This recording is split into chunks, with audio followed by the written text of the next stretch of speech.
وہ حاجیوں کو پانی پلانے سے متعلق ہیں۔ زمزم کے بارے میں حضرت عباس رضی اللہ عنہ، حدیث نمبر ہے 822۔ حضرت عباس رضی اللہ عنہ نے نبی پاک صلی اللہ علیہ وسلم سے مینا کی راتوں میں حاجیوں کو پانی پلانے کے لیے مکہ میں رہنے کی درخواست کی اور آپ نے انہیں اجازت دے دی۔ یہ حج میں شریک تھے لیکن خدمات پر مامور تھے اور انہوں نے عرض کیا اللہ کے رسول میں یہاں مکہ میں ٹھہرنا چاہتا ہوں، مینا میں نہیں جا رہا، تو آپ نے ان کو اجازت دے دی۔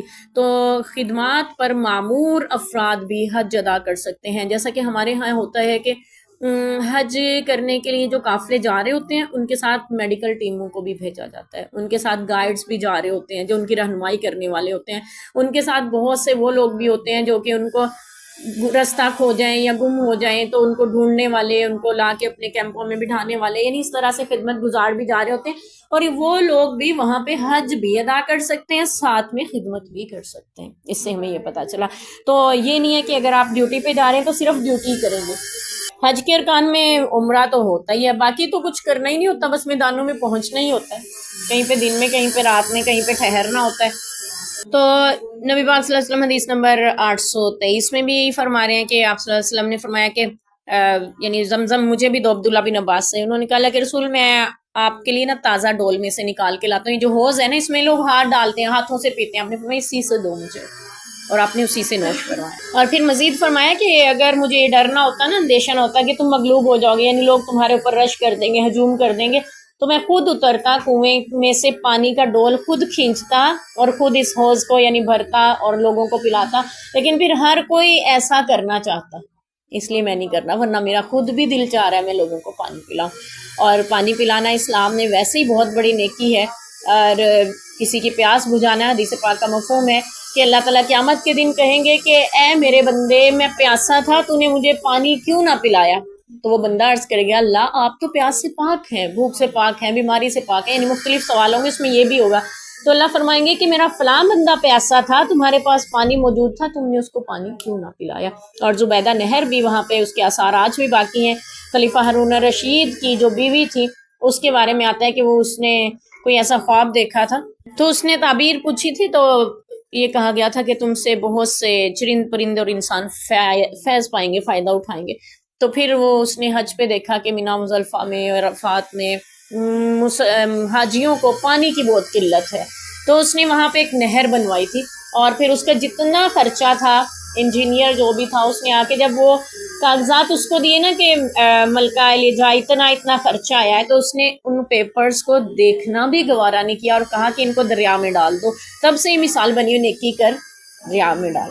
عبداللہ بن عباس حدیث نمبر 824 میں فرماتے ہیں کہ نبی پاک صلی اللہ علیہ وسلم کو میں نے زمزم کا پانی پلایا تو آپ نے کھڑے ہو کر نوش فرمایا، اس لیے اب زمزم کو کھڑے ہو کر پینا سنت۔ زمزم اپنی ایک تاریخی حیثیت رکھتا ہے۔ حضرت حاجرہ علیہ السلام اور حضرت اسماعیل علیہ السلام کو ابراہیم علیہ السلام جب چھوڑ آئے تھے مکہ کے پاس، تب ابھی مکہ آباد نہ تھا طوفان نوح کے بعد سے، تو انہیں وہاں ویران جگہ میں چھوڑ کے آنے کا حکم ہوا تھا، اور وہاں ان کے پاس جو کھجوریں پانی تھا وہ ختم ہو گیا، تو پانی کی تلاش میں بیٹے کو بلکتا ہوا دیکھ رہی تھی، اور پانی کی تلاش میں صفا پہ جاتی، پھر مروہ پہ، پھر صفا پہ، پھر مروہ پہ، 7 چکر انہوں نے لگائے، یعنی مسلسل دوڑتی رہی جب تک پانی نہ مل گیا۔ 1-2 چکر میں بھی اندازہ ہو گیا تھا پانی نہیں ہے آس پاس کہیں، لیکن پھر بھی چلتی چلی جا رہی ہیں۔ اس سے ماں کی تڑپ کا بھی پتہ چلتا ہے کہ وہ اس وقت تک چین سے نہیں بیٹھتی جب تک اس کے بچے کے لیے انتظام نہیں ہو جاتا، وہ اپنے آرام اور سکون کو نہیں دیکھتی۔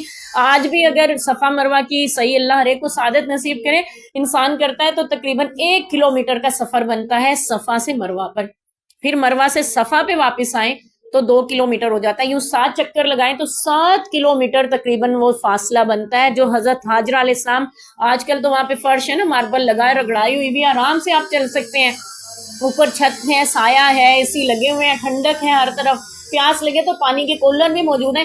جب حضرت حاجرہ علیہ السلام دوڑ رہی تھی نا، وہاں پتھریلی اونچی نیچی ڈھلوان والی جگہ تھی، پہاڑ کا چڑھنا آسان نہیں ہوتا، پہاڑ کی چڑھائی چڑھ رہی تھی، ایک پہاڑ پہ چڑھ رہی ہیں، کتنی دیر لگی ہوگی، کتنی بار ڈگمگا کے گرنے لگی ہوں گی اور کتنا اپنے بچے کو دیکھ کے پریشان ہو رہی ہوں گی. ماں کی تڑپ کا کہاں سے پتا چلتا ہے کہ کتنی بار ان کے پاؤں میں لغزش آئی ہوگی, گرتے گرتے سنبھلی ہوں گی اور کتنی تکلیف سہ رہی ہوں گی. اوپر دھوپ چلچلاتی ہے اور آس پاس نہ کوئی آبادی نہ کوئی مونس و غمگسار ہے, اور دوڑتی چلی جا رہی ہیں, کبھی ایک سے پہاڑ پہ کبھی دوسرے پہ. کہنا آسان ہے دوڑ رہی تھی, لیکن کس مشقت سے وہ چڑھ رہی تھی یہ وہی جانتی. اور اس مشقت کے ساتھ جب چڑھ رہی ہوں گی, اتر رہی ہوں گی, پھر دوسرے پہاڑ پہ جا رہی ہوں گی. اور یہاں پہ ہمیں جو سبق ملتا ہے وہ یہ ہے کہ انہوں نے یہ سب کچھ تو جھیلا, سب کچھ سہا, تو زبان پہ شکوے کا کوئی لفظ نہیں ان کے. کائنات میں اگر کچھ سنا تو یہی حسبی اللہ و نعم الوکیل, ہمارے لیے اللہ ہی کافی ہے. جب حضرت ابراہیم علیہ السلام چھوڑ کر جا رہے تھے نا بیوی اور بیٹے کو, تو کہہ رہی تھی ہمیں کس کے حوالے کر کے جا رہے ہیں, یہاں کیوں چھوڑ کے جا رہے ہیں, کوئی جرم کوئی قصور کوئی وجہ ہوتی ہے چھوڑنے کی, کیوں چھوڑ کے جا رہے ہیں. انہوں نے صرف آسمان کی طرف اشارہ کیا تھا کہ اللہ کا حکم ہے. کہنے لگی پھر آپ جائیں, وہ ہمیں ضائع نہیں کرے گا. حسبی اللہ و نعم الوکیل, یہ ان کا اپنے رب سے تعلق تھا کہ جب رب نے حکم دیا ہے نا اور رب کے لیے چھوڑ کے جا رہے ہیں, پھر وہ ہمیں ضائع نہیں ہونے دے گا. آپ جائیں. پھر شوہر کی بھی پرواہ نہیں ہے. تو یہاں سے ہمیں پتہ چلتا ہے کہ اللہ کے لیے جب آپ جینا شروع کر دیتے ہیں نا اپنی زندگی میں, تو پھر لوگوں سے شکوے نہیں رہتے. اور پھر وہی شوہر جب آتے ہیں, بچہ چلنے کی عمر کو پہنچا, آ کے دیکھا وہاں تو آبادی ہوگی. آبادی کیسے ہوئی؟ جب زمزم بھاگتی جا رہی ہے نا ادھر سے ادھر, 7واں چکر پورا ہوا تو دیکھا کہ کوئی آواز دے رہا ہے کہ پانی آ گیا ہے, آپ آ جائیں, کچھ ایسے کے الفاظ. تو جب وہ پہنچی, دیکھا جہاں پہ حضرت اسماعیل علیہ السلام ایڑیاں رگڑ رہے تھے, وہاں سے زمزم کا چشمہ اگل پڑا. اور پھر وہاں وہ پتھر رکھتی جا رہی ہیں, خود بھی سیراب ہو کے پیا, بیٹے کو بھی پلایا, اپنے برتن وغیرہ میں بھی بھرا, اور پھر اس کے گرد پتھر رکھ کے اسے کہنی زم زم, عبرانی زبان کا لفظ ہے, رک جا پانی کو. اور نبی پاک صلی اللہ علیہ وسلم نے فرمایا اگر حاجرہ علیہ السلام زم زم نہ کہتی تو یہ پانی بہتا ہوا پوری دنیا میں پھیل جاتا. اللہ نے تڑپ کو کتنا پسند کیا. اور پھر یہ ہوا کہ آس پاس گزرنے والے قافلے جو تھے نا, انہوں نے پانی پہ پرندوں کو اڑتے ہوئے دیکھا. وہ کہنے لگے یہاں تو پانی تھا ہی نہیں, یہاں تو کوئی پرندہ ہم نے آج تک نہیں دیکھا, پتہ کرو پانی کہاں سے آیا. ظاہر پرندے وہیں پہ ہوں گے جنگلات میں, ویران جگہ میں جہاں پانی ہوگا. پتا چلا وہاں پانی کا چشمہ ابلا ہوا ہے, اور ایک خاتون میرے بچے کے ساتھ بیٹھی ہیں چھوٹے سے خیمہ لگا کے. تو وہ لوگ آئے, انہوں نے آ کے اجازت طلب کی, پانی لیا, اپنے قافلے کو بھرا. کہنے لگے اگر آپ ہمیں اجازت دیں ہم یہاں پڑاؤ کے لیے اپنے چھوٹے چھوٹے خیمے لگا لیں, کیونکہ ہم جب آتے جاتے ہیں پانی کی بہت تنگی ہوتی ہے, ہمیں اس راستے سے اس وجہ سے مشکل سے گزرنا پڑتا ہے. تو انہوں نے کہا ٹھیک ہے. پھر انہوں نے وہاں پہ چھوٹے گھر بنا لیے, اور پھر حاجرہ علیہ السلام کو بھی گھر بنا کے دیا. حضرت حاجرہ علیہ السلام اور ان کا بیٹا بھی وہاں پہ رہ رہے ہیں. اور پھر انہوں نے حاجرہ علیہ السلام نے کہا تو ہاں پانی استعمال کر سکتے ہو, قبضہ ہمارا رہے گا. یعنی پہلے سے طے کیا. انہوں نے کہا ٹھیک ہے. ہم وہ عقیدت بھی رکھتے تھے کہ کتنی بڑی سعادت ان کو حاصل ہوئی ہے, اور اتنی جلیل القدر نبی کی بیوی ہیں, یعنی ظاہر ہے پورا تعارف بندہ حاصل کر لیتا ہے. اور پھر وہی شوہر آتے جو چھوڑ کے چلے گئے تھے. کس لیے؟ اللہ کے لیے, اللہ کے حکم پہ چھوڑ کے گئے تھے نا, اس لیے ان سے کوئی شکوہ نہیں کیا. آئے ہیں, بیٹا چلنے کی عمر کو پہنچا ہے, تو آ کے کہتے ہیں کہ اللہ نے مجھے حکم دیا, میں اس کی قربانی دوں. ہمارے میں سے کوئی ہوتی نہ خرچہ نہ پانی نہ مڑ کے دیکھا, آپ ذبح کرنے آ گئے. انہیں پتا تھا ہم اللہ کے لیے جی رہے ہیں. ٹھیک ہے, تو اللہ پہ ایمان رکھا ہوتا ہے. نبی کا خواب ہے, نبی کو اللہ کا حکم ہے, تو اپنے لیے سعادت سمجھ رہی ہیں کہ میرا بیٹا اللہ نے قبول کیا, اور میرے بیٹے کی قربانی رب نے پسند کی ہے. خود ہی خوشی تیار کر رہی ہیں اور باپ کے ساتھ رخصت کر رہی ہیں. اور بیٹے کو بھی اتنا سعادت مند بنایا, اللہ کی بندگی اس قدر سکھائی کہ جب ابراہیم علیہ السلام نے ان سے پوچھا کہ میں نے خواب میں دیکھا ہے, یا بنی انی اری فی المنام انی اذبحک فانظر ماذا تری, کہ میں تجھے ذبح کر رہا ہوں, بس تیری کیا رائے ہے. قال یا ابت افعل, بیٹا کہہ رہا بجان جو حکم ہے نا کر گزری. ستجدونی انشاءاللہ من الصابرین, آپ مجھے صبر کرنے والا پائیں گے. ماں نے صبر کیا تھا نا, بچوں میں بھی آگے منتقل ہو, صبر سے جینا سکھایا تھا, اور اس نے کہا اللہ کے لیے قربان ہو نا, میری سعادت اس سے بڑی کیا ہوگی.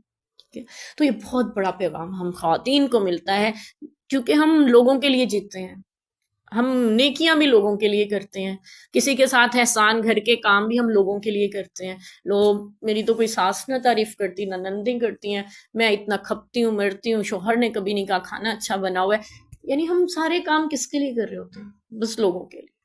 اگر ہم اللہ کے لیے جینا شروع کر دیں، ہر کام اللہ کی رضا کے لیے، کہ لوگوں کو کھلانا، اپنے رشتوں داروں کو کھلانا دوہرے اجر اور دوہری فضیلت رکھتا ہے، تو انسان پھر کسی سے شکوہ نہیں کرتا. کوئی تعریف کرے نہ کرے، تنقید کرے، کوئی فرق نہیں پڑتا. اس نے اپنے رب کے لیے وہ گرمی اور شدت جھیل لی ہے، اس کے لیے کھلایا پلایا ہے، وہ قبول کر لے، وہ اجر دے دے، اور کیا چاہیے. ٹھیک ہے، پھر نہ تو شوہروں سے شکوہ ہوتا، نہ نندوں سے، نہ ساسوں سے. ہمارے گھروں کے مسائل ہی اسی وجہ سے ہیں کہ ہم لوگوں کے لیے جیتے ہیں، لوگوں کے لیے نیکیاں کرتے ہیں. ہم نے اللہ کے لیے جینا نہیں سیکھا. اللہ کرے ہم اللہ کے لیے جینا سیکھ سکیں. ٹھیک ہے، حضرت ہاجرہ علیہ السلام، جہاں ہمیں ایک ماں کی تڑپ کا پیغام ملتا ہے، وہاں اللہ کے لیے جینے کا پیغام بھی ملتا ہے. اور پھر شوہر کی قدردانی کا بھی پتہ چلتا ہے، اور اولاد کی تربیت کا بھی پتہ چلتا ہے. اور ہم کہتے ہیں عورت نازک مزاج ہوتی ہے، یہ سہ نہیں پاتی ہے. دیکھیں کتنی بڑی قربانی تھی، اور اللہ نے بھی قدردانی کیا کی، قیامت تک کے لیے ان کے دوڑنے کو حج کا رکن بنا دیا، عمرے کا رکن بنا دیا. آپ کا حج نہیں پورا ہوگا جب تک آپ وہاں پہ چکر نہیں لگائیں گے، آپ کا عمرہ نہیں پورا ہوگا جب تک آپ پہاڑوں پر دوڑ نہیں لگائیں گے، حضرت ہاجرہ علیہ السلام کی سنت کو پورا نہیں کریں گے. تو یہ زمزم کا چشمہ نہ صرف ان کی یاد دلاتا ہے، بلکہ اس میں اللہ نے شفا بھی رکھی، غذا بھی رکھی. اور نبی پاک صلی اللہ علیہ وسلم نے فرمایا جس نیت سے اس کو پیو گے اللہ وہ ضرور پوری کرے گا. یعنی جو بھی دعا مانگی جائے اس کو پڑھتے ہوئے نیت کی جائے، اللہ پوری کر دیتے ہیں. اور اس کو پینے کی دعا بھی ہے زمزم کو. عبداللہ بن مبارک رضی اللہ عنہ رحمۃ اللہ علیہ غالباً یہ فرماتے تھے کہ میں زمزم کو اس نیت سے پیتا ہوں اللہ قیامت کی پیاس کی شدت سے مجھے بچائے. ٹھیک ہے، ہم دنیا کی خواہشیں بھی اپنے رب سے مانگیں، بالکل اس کی نیت سے بھی آپ پی سکتے ہیں، لیکن آخرت کی کتنی بڑی بات ہے کہ آخرت کی پیاس کی شدت میری نہ رہے، اس لیے میں